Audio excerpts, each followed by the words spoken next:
Jadi sudah jelas ya, siapa orang yang lebih berhak menjadi imam.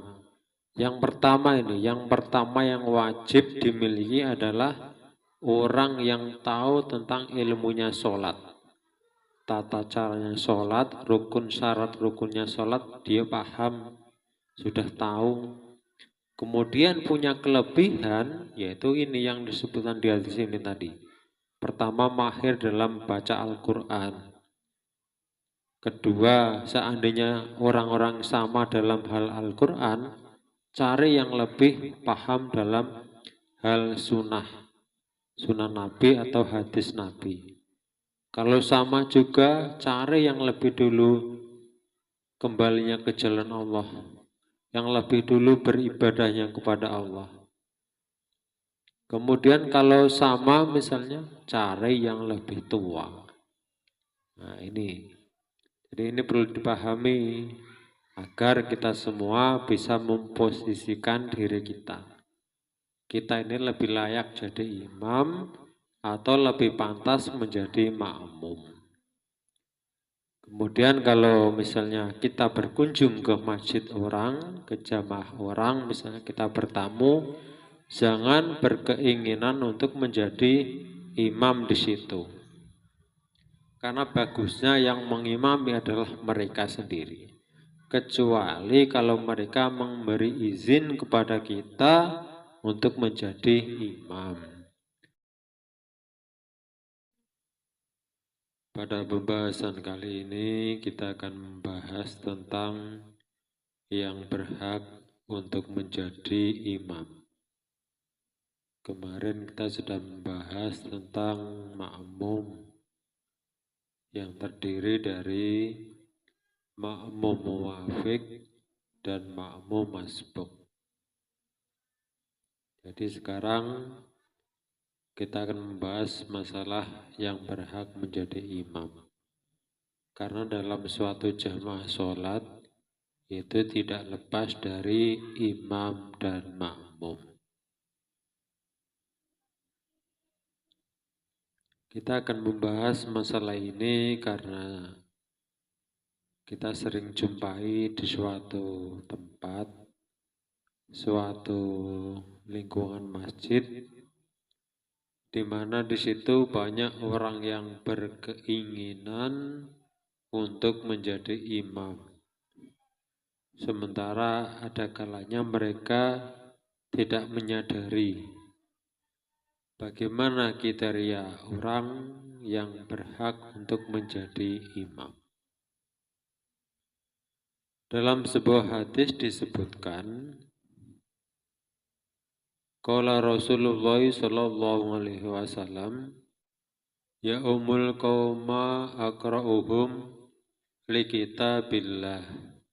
Menjadi imam dalam suatu jamaah sholat, dalam suatu kaum, itu adalah orang yang paling mahir atau paling bagus dalam ilmu tentang Al-Quran, tentang membacanya dan lain sebagainya.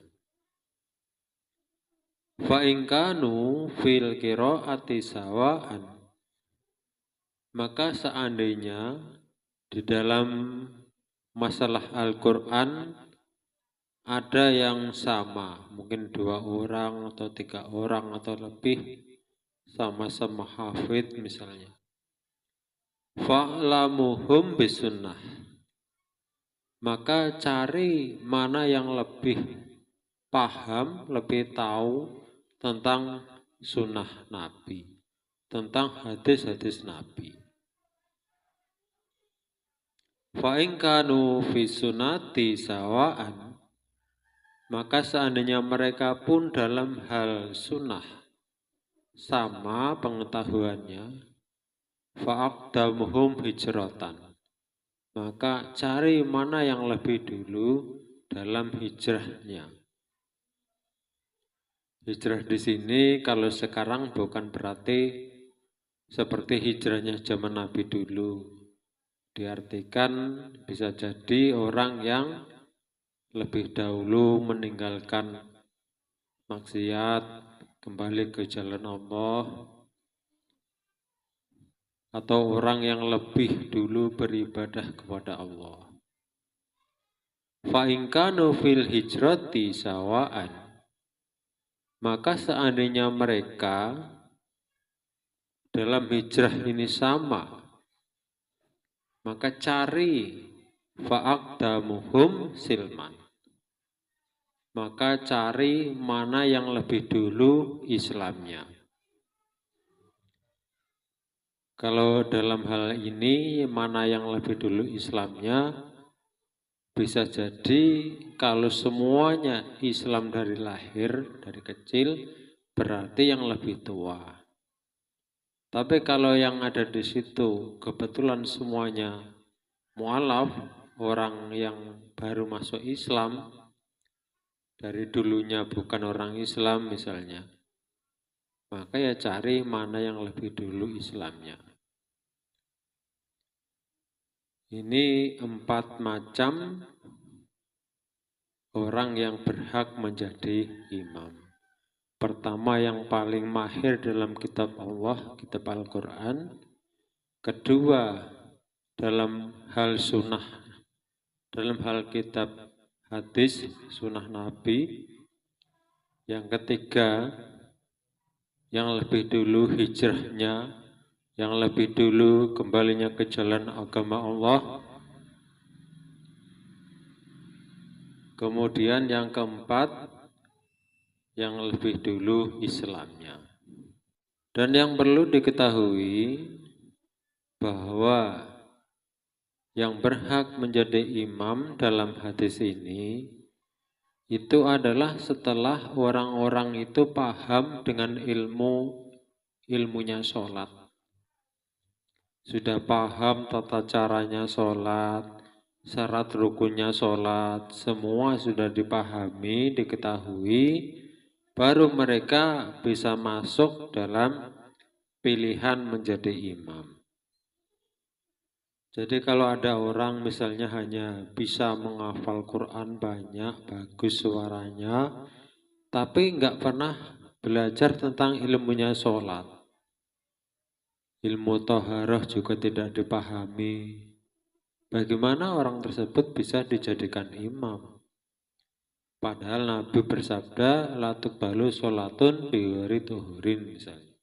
Sholat tidak akan diterima kecuali dalam keadaan suci. Nah kalau nggak ngerti ilmu taharah, walaupun misalnya suaranya bagus, bacaannya bagus, orangnya sudah tua, tapi sepertinya nggak berhak jadi imam kalau orang seperti ini. Karena apa? Lawang ilmu sholatnya saja nggak tahu, nggak paham.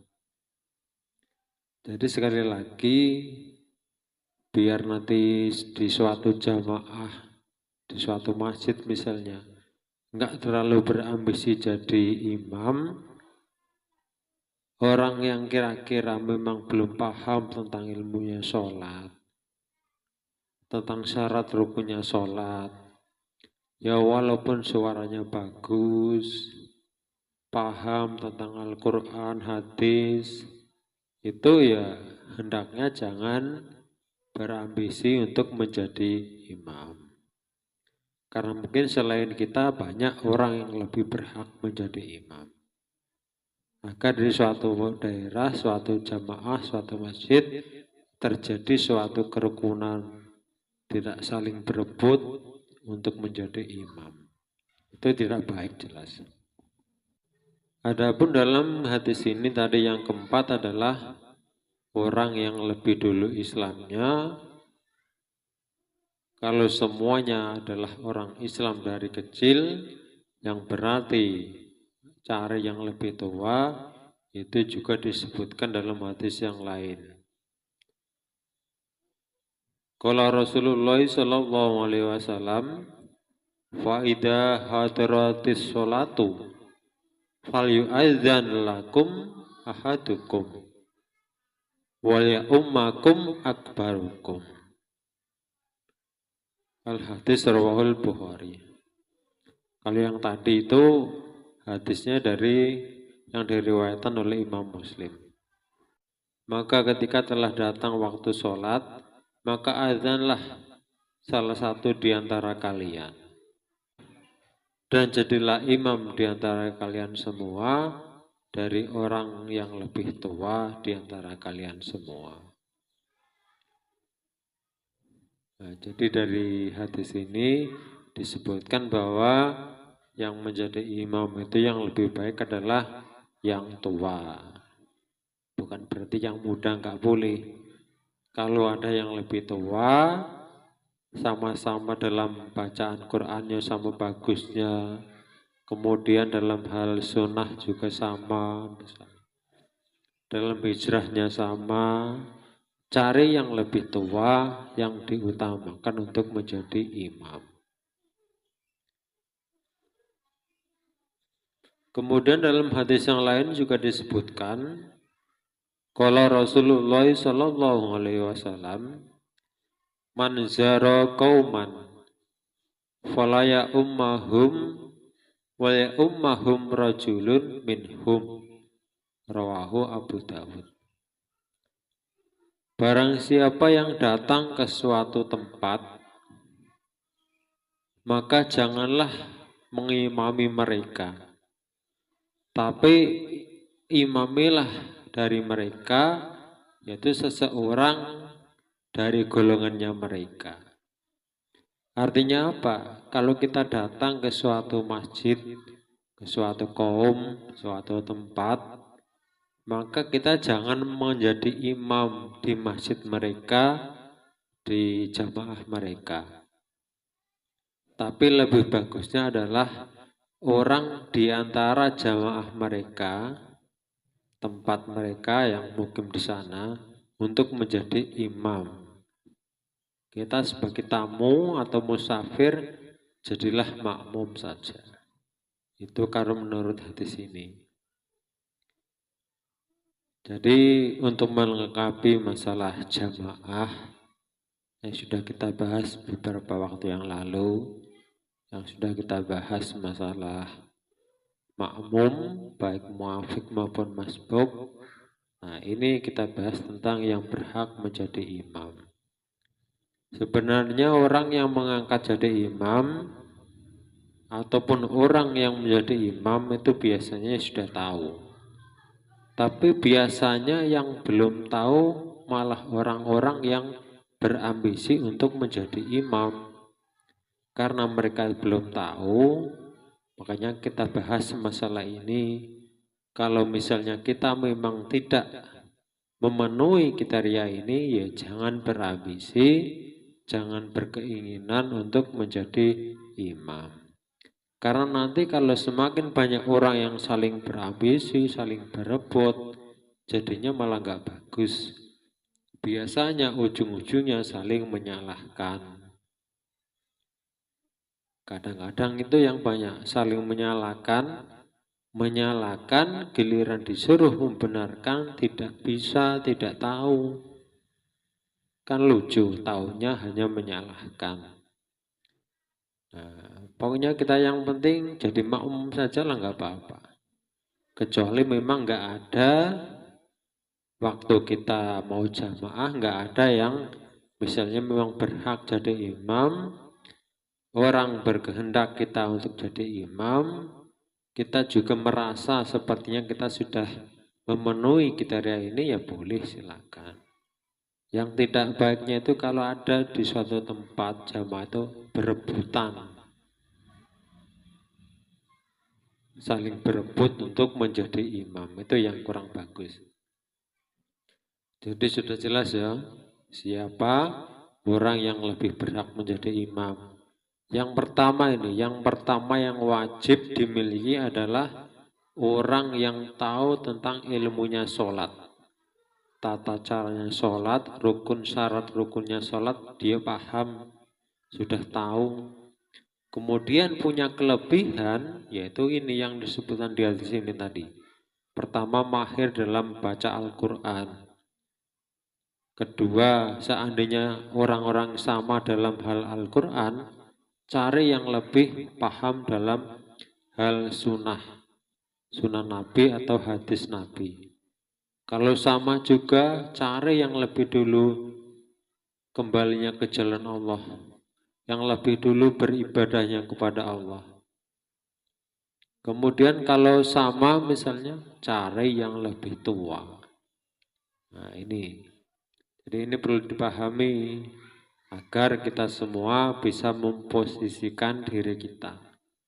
Kita ini lebih layak jadi imam atau lebih pantas menjadi makmum.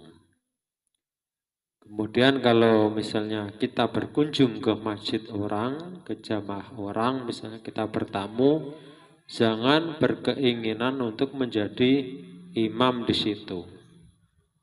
Karena bagusnya yang mengimami adalah mereka sendiri. Kecuali kalau mereka memberi izin kepada kita untuk menjadi imam. Sebagaimana hadis yang pertama tadi yang diriwayatkan oleh Imam Muslim, di akhir hadis itu memang ada tulisan tidak boleh mengimami di suatu tempat kecuali izin dari mereka. Jadi kalau diizini ya boleh-boleh saja.